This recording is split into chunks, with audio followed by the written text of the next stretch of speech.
everyone, it's Jananie and welcome back to my channel. This story ain't over. So it's March and I know I haven't done a wrap up for January and February yet, so here I am to tell you about the 17 books that I read over the past couple months. I know there's a lot of people out there who are reading like a bajillion books each month, and I know there's a lot of you out there who are just reading 1 or 2 books a month, and you are valid still. Do not feel like you have to catch up or like read more books to be valid as a reader. You do not. You can read as many or as little books as you want because you're still a reader no matter how much you read. Now with that said, I had a really successful reading month in January and then a slightly less successful reading month in February. I think I only read 5 books in February. But regardless, I feel like among these 17 books that I read, a bunch of them were fantastic, amazing new favorites, and I'm really excited to talk about them all today. So today I've got some romances that I read, some sci-fi fantasy that I read, and then some literary fiction and also some thrillers. So I'm gonna go through them in that order, but first I want to tell you about the 2 books by Palestinian authors that I absolutely adored in these past 2 months and that are so worth the read and that are just absolutely incredible. So the first of those books is Against the Loveless World by Susan Abulhawa. This was actually the book club pick for my book club, The Boundless Book Club. It's a book club that I run on the free app Fable. You can go check out the link down below, download the app, and join the club and read books with me every month that I curate around the idea of being boundless and, you know, exploring beyond your horizons and exploring books by marginalized authors. So this was our December 2023, January 2024 book club pick, and it was so freaking amazing. This is a book that I actually had to take in like pieces because there's so many harrowing and awful things that the main character goes through. But through it all, I think it's our main character who gets us through all of those things. She is such a multifaceted character who has many strengths and also a lot of flaws. And I think she was just such a human character that you can't help but empathize with. And I actually think all of the women in this book are just so impeccable and amazing. And I think ones that I just will never stop thinking about. This book also has a really beautiful romance that is just absolutely heartbreaking and like brought me to tears as well. And obviously this book also explores the violence of settler colonial oppression and just overall the generations of trauma and the horrendous injustices that have been committed by the settler colonial state of Israel. I absolutely love this book and was just so blown away by it by the end, and I think it's just one of those books that everyone needs to be reading because it is just such an impeccable and heartbreaking and also humanizing read. For those of you who are unfamiliar with this book, it essentially follows our main character, Nar, who is this Palestinian woman who is telling her life story from an Israeli solitary confinement cell. She has been imprisoned for years and she's finally putting pen to paper to tell her story, the bloody and ugly and sad and beautiful and wonderful parts of her life. Her story will take you from Kuwait to Jordan to Palestine and back, and you will just meet so many beautiful characters, ones who are so complex and ones who are going through some of the most harrowing and awful experiences that anyone can go through. I honestly just think this is one of those books that needs to be winning every award out there. So yeah, I have so much love for this one and I hope you will all pick it up. The next book by a Palestinian author that I actually really loved over these past couple months was Evil Eye by Ataf Rum. Ataf Rum is a Palestinian American author and she tells the story of this Palestinian American woman who is sort of leading a life that she didn't expect she would necessarily live. And she's going through such a dark depression that she has found herself erasing herself for other people. She no longer knows where her desires end and where others begin. And despite the fact that other people tell her that, you know, her life is fine and it's great and that she is just simply, you know, making mountains out of molehills and that she is being crazy, she's not. This is a book that explores generational trauma in such an incredible way and talks about mental illness in such a human and realistic way. And honestly, while reading this, I just had to put it down multiple times because it just felt so relatable to me as someone with depression and like bipolar disorder and just with everything I've ever gone through. Like this just felt so familiar to me, and the idea of like having erased yourself for someone else. And I think any of the hot sad girls out there who have had mommy issues or, you know, have had strict immigrant parents or who have just been told that they need to live their life a certain way and who have been so afraid to break that mold, this book is for you. I feel like for some people this will feel so familiar that it may not like hit you the same way. It'll just feel like a mirror of your own life. but I do think that the journey that the main character goes through and the resolution that she finds by the end is just so beautiful. And I think also just the grace and care and empathy that she had for her mother and the things that her mother had gone through and the way that that affected her own life, I think that was just so beautifully done. Anyways, I could go on and on about this book. It's probably one of my favorites for the year, and I just want so many more people to pick it up. Alrighty, now we're getting into the romances that I read in January and February. So first up, I have one that's actually by a Palestinian author as well, and that is Her Night with the Duke by Diana Quincy. This was such a fun and fantastic sort of Regency romance. It follows our main character, who is a Palestinian woman, and she writes these travel logs that have become very famous, but she's been writing them under this like male pen name. And she also happens to be the widow of this like really wealthy duke, and she happens to have a stepdaughter who is like the daughter of the duke that she married. So it's not her biological daughter, but she is very similar in age to her, and she is someone she just really cares for. And so when our main character, Delilah Chambers, finds herself in an inn overnight, it's raining, and there's no rooms available, she runs into our love interest, Elliot Townsend, who is also the Duke of Huntington. But she doesn't know that when she meets him, and these two end up in a really interesting sort of one-night stand situation. And when they meet again, he happens to be the one who is betrothed to Delilah's stepdaughter. And obviously from there, some really fun and hilarious things happen, but also some heartbreaking things happen as well. I absolutely loved the romance between these characters. It was so steamy, but also just so compelling, and I really loved Delilah as a main character. Although the ending was just like slightly too convenient for me, and like there were some things that I didn't quite love about the resolution, I still feel like it was an overall really fun read, perfect romance to curl up with, and just entertaining as hell. But overall, the thing that stood out to me most was, of course, the Palestinian main character and having her culture shine throughout the book and, you know, actually inform her character and her character arc. That was really beautiful. I think it's just so nice to see people of color in like these Regency type situations, these historical romances that we typically wouldn't get them in. And I love that it's like not like a colorblind type of situation. It's really showing her as a person of these contradictions living in this historical moment, and I loved it. All right, the next few romances I actually read for a vlog where I read Booktubers' favorite books of 2023. If you haven't gone and watched that video yet, go check it out. I'll leave it linked down below. I had so much fun reading all the books on that list, so if you want to get more in-depth thoughts on those books, go check out that video, but I'll briefly touch on them right now. So one of the books that I read was The Very Secret Society of Irregular Witches by Sangu Mandana. I'm putting this in the romance category, but I honestly just feel like this is more of a contemporary fantasy book. I feel like the romance was just not as much of a focus as I was expecting, and I honestly liked it that way. I loved the character growth that our main character goes through, and just like the little mysteries that happen in the book, and also just the overall concept of magic in this book as well. Our main character, Mika Moon, is a witch, and she basically gets this like job offer from these people who are sort of running this school for these 3 young witches, and they basically want to hire her to help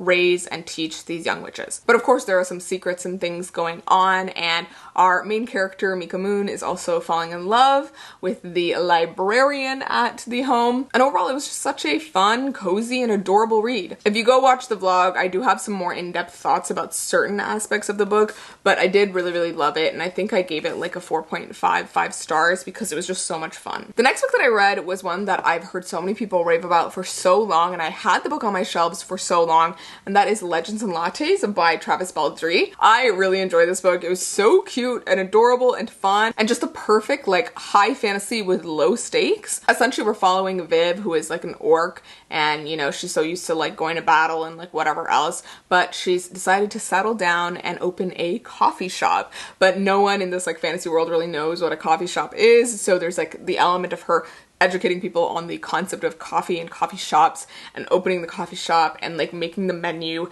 and all of these like really mundane and normal things, but somehow it's just so freaking adorable and just so interesting, and I loved it so much. Like, I can't express to you how odd I felt reading this book and being like, why am I so invested in what the next menu item is going to be. All the characters in this book were just so cute and adorable, and there's a bit of a sapphic romance in this as well. And by the end, I just had a warm, fuzzy feeling in my heart. And I know there is a companion novel to this book, but I honestly don't know if I will pick it up or if I'll feel the same way about it as I did with this, because I feel like this is a very unique situation.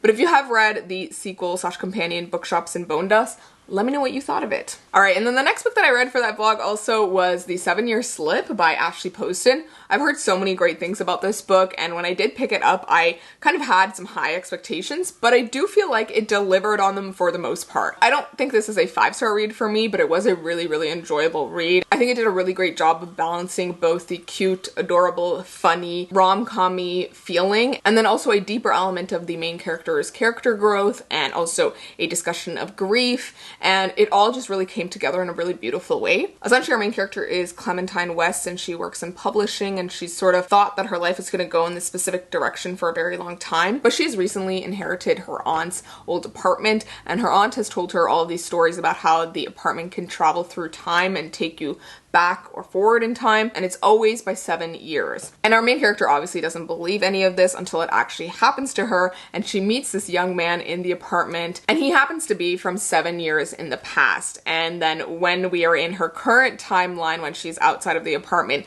we start to find out that she is meeting the current day version of this man, and she's somehow sort of fallen in love with him in both situations. I really like the idea of time and the way it was used in this book. I do think there's a version of this book that's more sad and dark that I would absolutely love, but this really delivered on the fun, rom-com-y, uplifting, and adorable read. Alrighty, the next 2 books I also read for a different vlog that I recently put up. It's where I read the highest and lowest rated romance books on my February TBR. If you want to get my full thoughts on both of these books, go check out that video. But those 2 books are Bride by Ali Hazelwood and then The Ex-Hex by Erin Sterling. So starting with The Ex-Hex, this was a really fun, cozy, sort of witchy romance, and one that really felt perfect for spooky season, and I kind of wish I did save it for October spooky season time, because it would have been so perfect for that. But regardless, this was just a fun and sort of cute witchy romance. Our 2 main characters are witches, and essentially the main character accidentally places a hex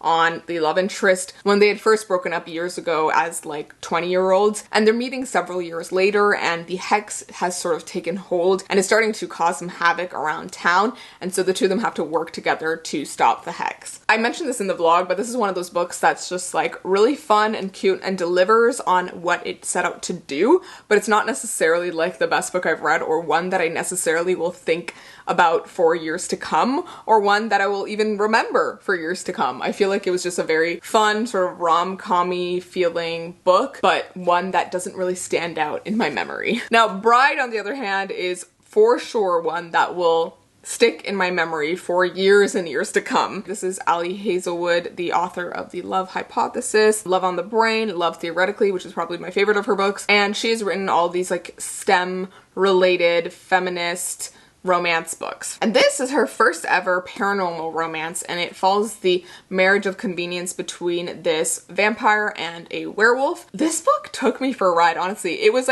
both what I expected and not what I expected at all. I think what I loved about this book was the chemistry between the characters, the sort of lighthearted feel of the book, and also the main character Misery and her absolutely hilarious humor and just the wisecracks that she's always making. And I also just really loved a lot of these side characters that came along throughout the story, and just all of the little elements of world building also. I feel like Ali Hazelwood did a pretty good job of building out these different races and sort of the cultural customs that they have and just the way that they interact with each other. There's a bit of a Romeo and Juliet aspect to this story where the vampires and werewolves have been feuding for many, many years, and so there's this element of politics and trying to one-up each other and that kind of thing. And of course, an alliance that blooms over a marriage of convenience. Now, I can't talk about this book without talking about the very interesting development in the smutty, spicy scenes in this book that I did not see coming. And apparently, this is something that comes from fan fiction. I recently learned all about this and about the Omegaverse and knots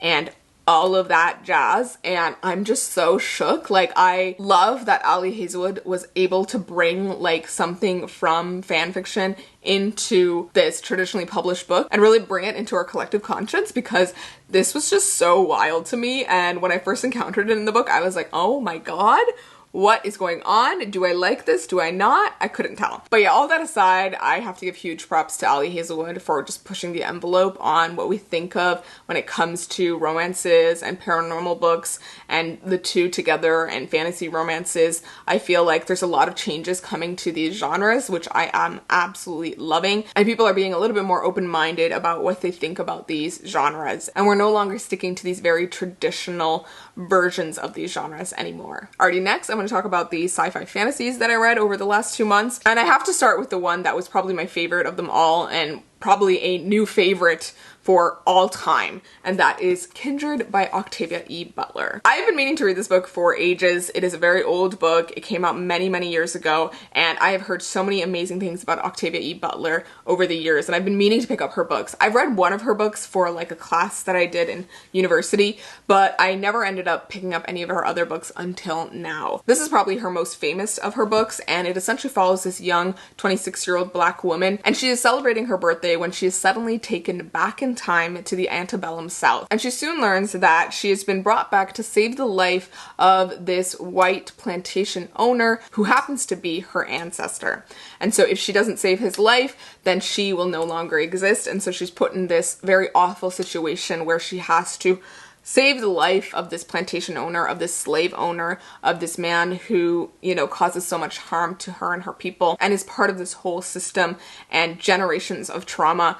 And it's just such a difficult position that she's put in. And she's brought back several times, so there's like parts where she comes back to the regular timeline as well. And each time it's just so interesting and so well done, the way that she just portrays the brutal legacy of white supremacy and of slavery and how awful these things are. And I think like every moment of it just felt so real. And I'm sure this has been talked about a lot when it comes to this book, but I think the most amazing thing about this book is the way that she chose to structure it, and the way that she chose to take this idea of this woman, this Black woman, free Black woman in the 20th century, and taking her back into the past, into these brutal legacies that have ultimately shaped her life even in the 20th century. Although this book was written decades ago, I still think it's just so relevant today and to everything that's going on in the world, and I am just so impressed by this book because it was just so freaking amazing. If you are looking for a masterpiece of speculative fiction, this is the book to pick up. Alrighty, the next sci-fi fantasy that I picked up was Emily Wilde's Map of the Otherlands by Heather Fawcett. This is the sequel to Emily Wilde's Encyclopedia of Fairies, which was one of the books that I read last year and absolutely loved. And one of the reasons I loved it is just because it was this super cozy fantasy, low stakes, high fantasy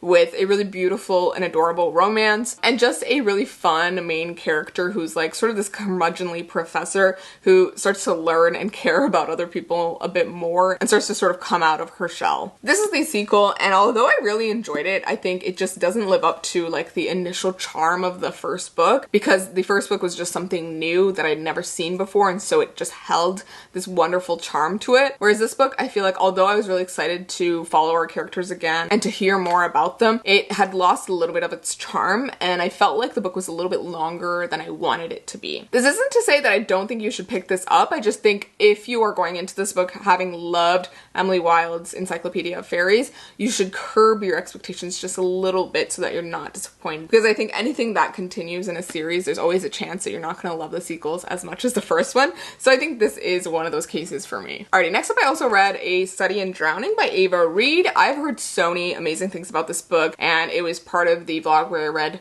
Booktubers' favorite books of 2023. And this is honestly typically something I wouldn't have picked up. I haven't really been picking up YA books all that much, and I haven't been really enjoying them all that much recently.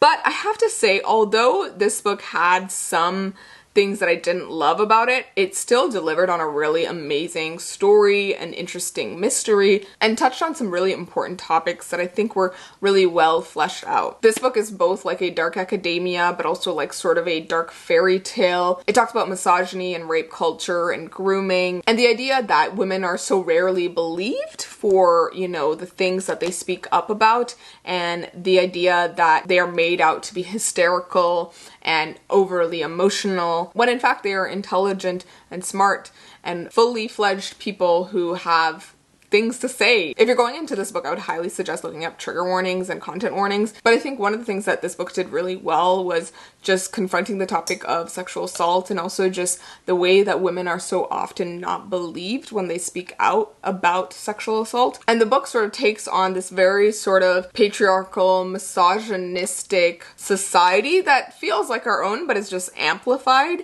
and shows our characters trying to fight against that system and the way that that society is. Next, I have a couple of weird sort of literary books. So the first one I have is Woman Eating by Claire Coda. This is such a wild and weird literary fiction that deals with vampires. Specifically, one vampire girl who is sort of in this coming of age moment. She has left behind her mother, and she is sort of dealing with the everyday of being a vampire and trying to find blood and her different urges for blood. And I would honestly describe this as like one of those sad hot girl unhinged woman books, because it's just absolutely absurd and weird in some ways, but also feels so relatable as well. I've heard this described as the book for the eating disorder girlies who have mommy issues, which I think really fits when it comes to this book, because the topic of food is just like a really big one because of the main character's vampire urges. And she has like this tendency to like, you know, watch these YouTube videos of like people talking about what they eat in a day, but she can't eat any food. And she also has this really complicated relationship with her mother that shines throughout the book. And then the last thing I also want to say is that the main character is mixed race, and so that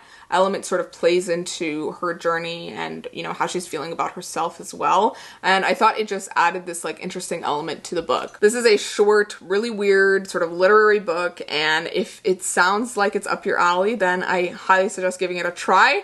But if you're not really into the literary vibe, then I would skip this one. Alright, I have to say pretty similar things about this next book, which is I'm a Fan by Sheena Patel. This is again another really weird literary book, but it does deal with the idea of social media and influencers and like influencer culture and like parasocial relationships. It essentially follows our main character, who is unnamed, who is having this affair with this man, and she finds herself becoming obsessed and sort of cyber stalking the new girlfriend of the man that she's sleeping with. And so we get like these little vignette chapters where she's just giving us her musings or telling us about parts of the relationship with her and this man and then his girlfriend. And it talks about sort of desire and privilege and race and all of these other topics in just a really funny but also relatable way. And I think what's just so great about this book is that it was just so absurd but also very familiar. It really critiques the way that social media has this like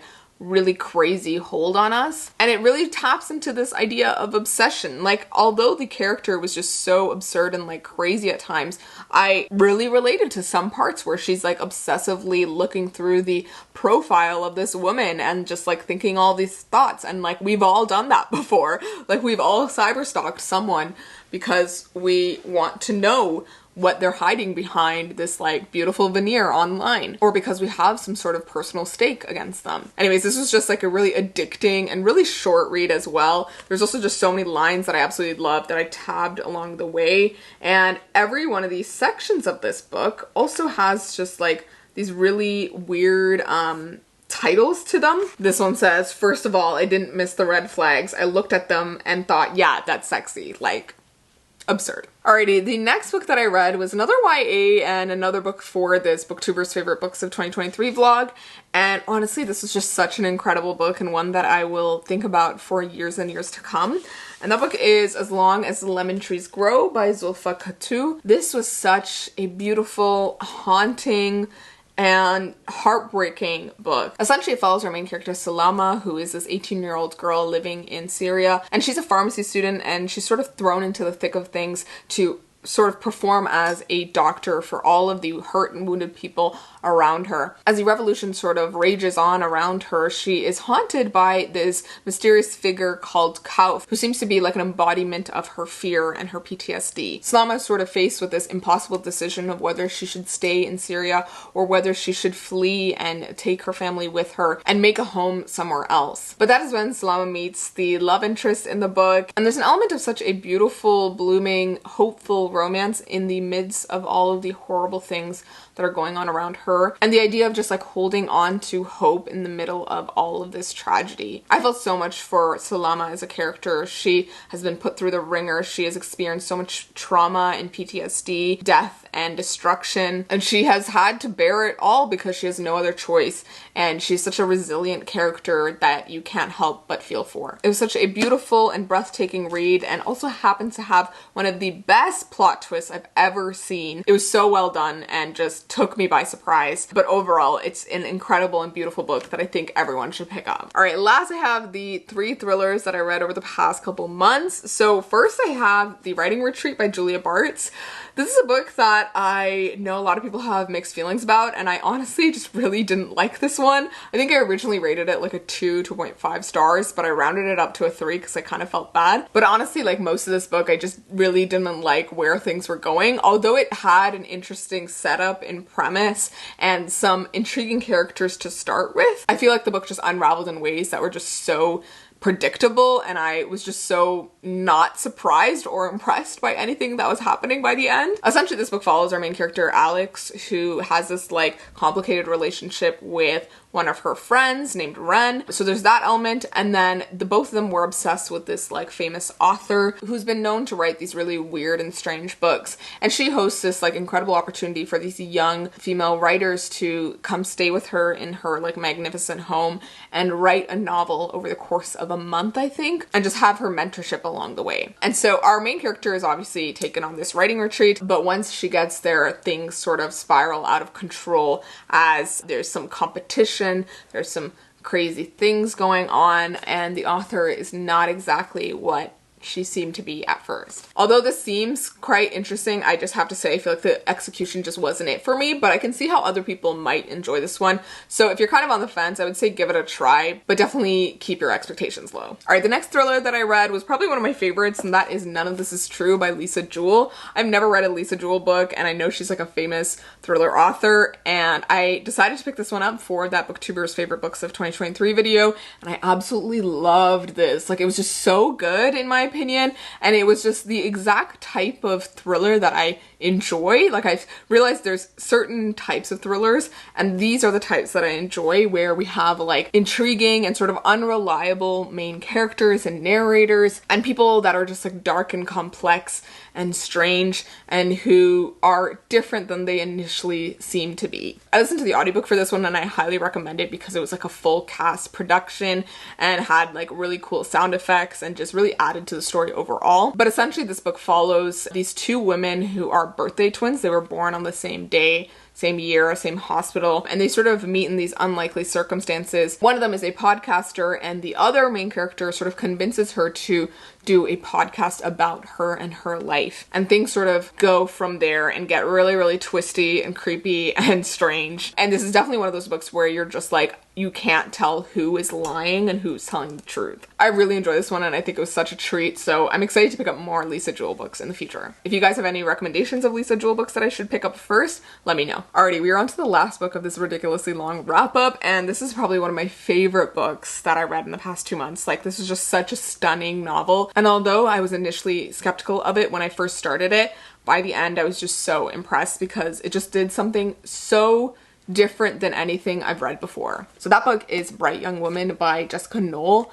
I can't express to you how amazing this book was. Essentially, this book takes the Ted Bundy crimes and some of the like attacks on sorority houses that he did and puts it in like a fictional sense and follows the women and the victims instead. Throughout the book, Ted Bundy is left unnamed and is called the defendant or the man to sort of take away the power of him and the way that he was sort of idolized and made into this larger than life character. The book really tries to sort of put forth this idea that the reason Ted Bundy was able to get away with all these crimes and the reason that he was able to escape so many times and the reason that people were so obsessed with him was because of the incompetence of the men in the police forces and the prisons that were supposed to deal with him, and was also because of the fact that all of these men during this time refused to believe the women who spoke up and who were quite literally giving them evidence. It also tries to sort of put forth this point that the reason that these women went along with Ted Bundy was not because he was handsome or charming or any of these things that these Netflix documentaries or movies about him say. It was because